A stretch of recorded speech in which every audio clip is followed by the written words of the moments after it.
Hello students, in the previous video I explained about Python and its feature.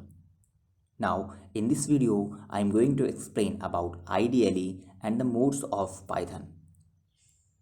So after installing the Python in your computer system, the standard distribution of Python provide you a basic editor and the interpreter environment in which you can develop your program and run it.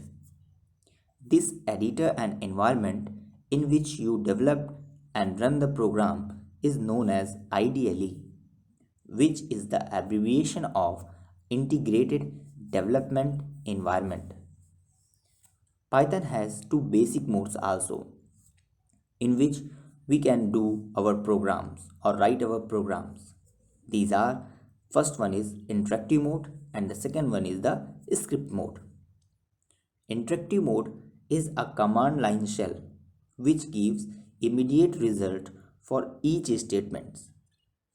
This mode make it easy to test code before incorporating them into a larger program.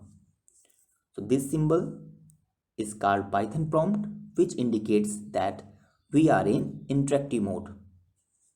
The second one is script mode. This mode is used to write a set of statements in Python.